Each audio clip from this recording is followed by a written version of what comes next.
Hindi lang si Popsy ang naapektuhan ng bagong batas. Pati na rin ang mga naaprobahang umalis ay nakakaranas din ng hirap. Si Mylene at si Cheryl ay parehong timers. Timers ang tawag sa mga talento na pabalik-balik na sa Japan. Fourth timer na ang 24-year-old na si Mylene at fifth timer naman si Cheryl na may isa ng anak. Hi, ako si Mylene. Ito si Cheryl.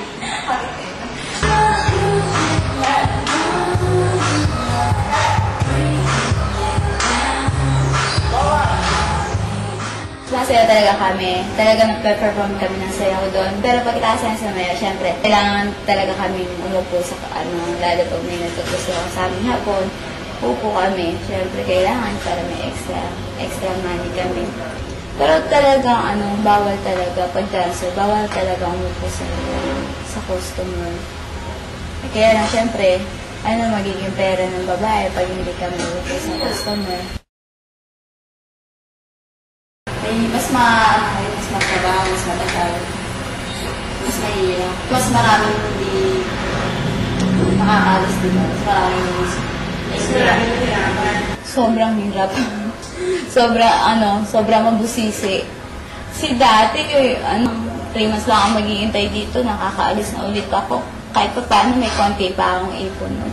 Ngayon talagang said ka na talagang bagsak ka na talaga bago ka makaalis. 5, 6, 7, 8, and 1. Hindi lang ang mga nagja-Japan ang naapektuhan ng bagong batas. Pati ang mga choreographers na kagaya ni Rodel ay nakaranas rin ng paghihirap dahil... Bali, tuturo na ako may 10 taon na. Bali, yung pangalan ng asosasyon namin, STEP. Sa ngayon, hindi na ako active kasi ngayon wala na kaming communication.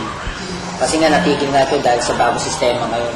Simula na wala yung ARB, magkawatak-watak ng mga choreo. Pero nababalitaan pa rin ako yung mga kasamahan ko. Pa rin sila. Pero ang alam ko sa kanila, nagsishow na sila. Nila. Isa, may nagsishow kami sa club. Yun, pag nagsishow kami sa club, nagtuturo ng sa mga eskwelahan, yung mga Christmas party, ganun. Pero hindi may kakaila ni Popsy na gustong-gusto pa rin niyang bumalik sa Japan. Kaya umiisip na siya ng mga alternatibong paraan para makabalik sa Japan. 6 months or to 1 year, pwede mag-reapply. Pero pag hindi na push through yun, mag-fall ako. May option mag-fall ako dun sa pag-ampon. Or, magpapakasal. Pag hinanapan nila ako ng Haponesa, kahit, ayoko.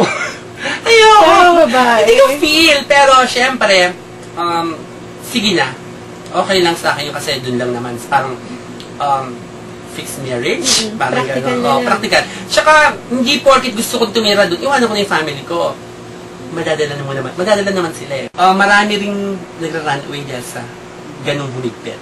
Naghigpit sila dahil minsan nga ang sinasabi nila nagiging prostitute mga girls. From which, maling-mali sila doon. Kasi alam mo mga Filipino, judgmental. Kumain sa Carab mentality. Ang namin dito is underprivileged. Those who have not yet entered secondary schools. We're giving them a chance. Wala na yun. They are in prostitution. I can definitely say that because I have so many talents who are not qualified to go back to Japan, who went to Singapore and Malaysia, and they do not have any alternative but to go into prostitution.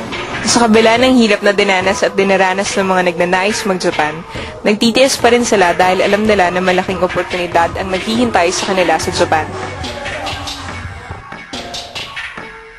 Pero, para sa mga nawalan ng loob na hindi pinalad, saan na lang sila pupulutin?